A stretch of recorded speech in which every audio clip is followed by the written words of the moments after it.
Welcome back to FilmBook Review.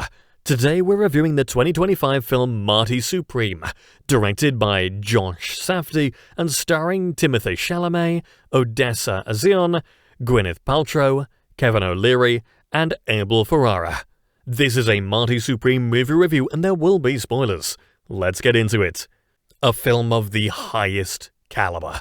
Director Josh Safdie's Marty Supreme features the year's best performance by a male actor in a leading role. Timothée Chalamet was born to play Marty Mauser, a hustler among hustlers with the dream to go all the way in the sport of table tennis. Safdie's unparalleled style commandeers much of the movie, which takes Marty out of his element and into several different scenarios that thrill and entertain the audience in such a way that viewers will be on pins and needles watching to see if Marty will actually make it to the competition to defeat the Tokyo player who initially beat him at his game. It's all a lot more complicated than it sounds, and the film is set in New York for a good chunk of the duration of the picture. This is the type of movie another Marty, Scorsese, might have made in his prime.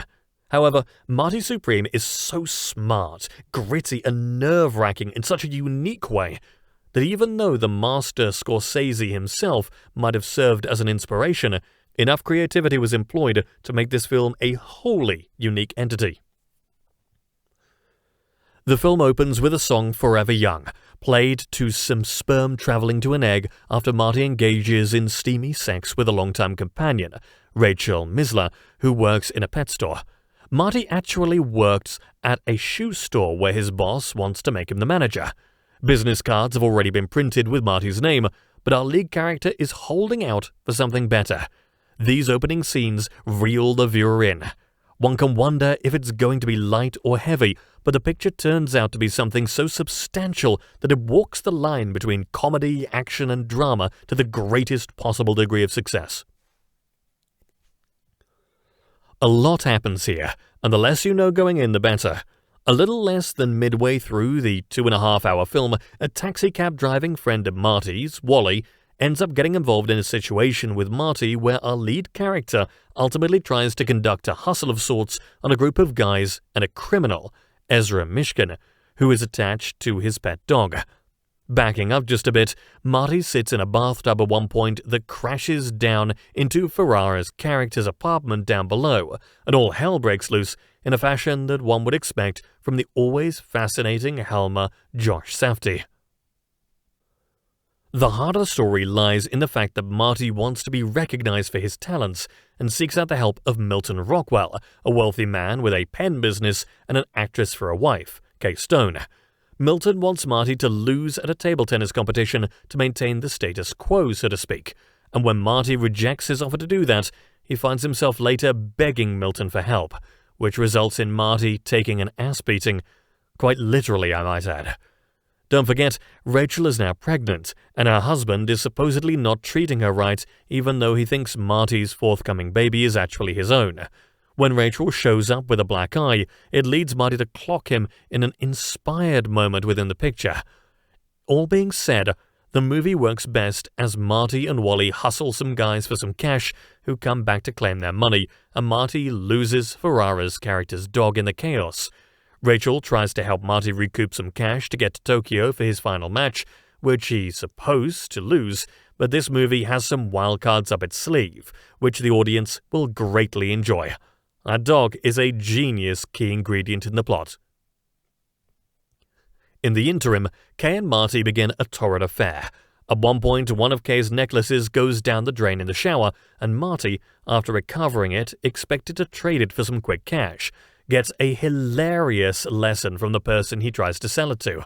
When Kay offers Marty a necklace that is actually worth money to pay for his trip to Tokyo, the police catch the pair fooling around in the park, and Marty must surrender it or get arrested.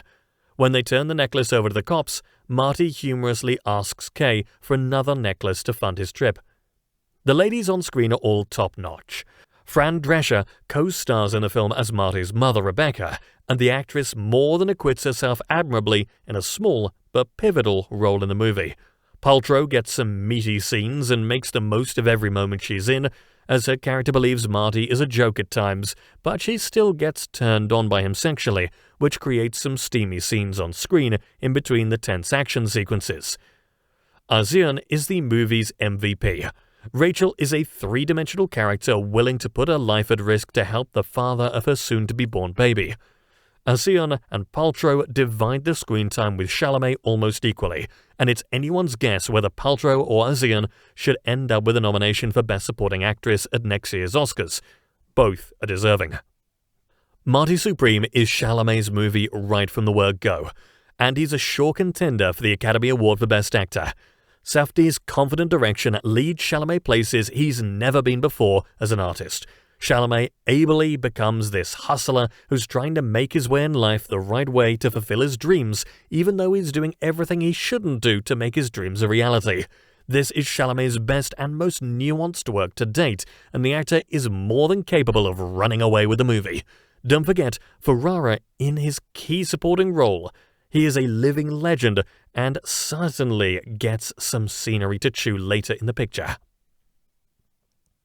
In the conclusion, Everybody Wants to Rule the World plays on the soundtrack as Marty has fulfilled some of his lifelong quests and has suffered immensely along the way in order to do so.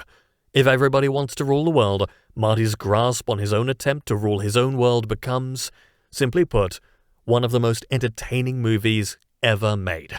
Marty Supreme is a masterwork that is full of unnerving intensity, and it just doesn't let up. As its scenes unfold in one unpredictable manner after another, you don't have to give two you-know-whats about table tennis to enjoy this movie. It's tailor-made so that anyone who likes great movies will absolutely love it. And that brings us to the conclusion of this Marty Supreme movie review. I'd love to hear your thoughts. Drop a comment below. If you enjoyed this review, hit like and subscribe to the channel. For the latest movie and TV news, sign up for our daily newsletter or download the FilmBook Android app for instant alerts. Links are in the description. Thanks for watching, and you can check out one of these reviews next.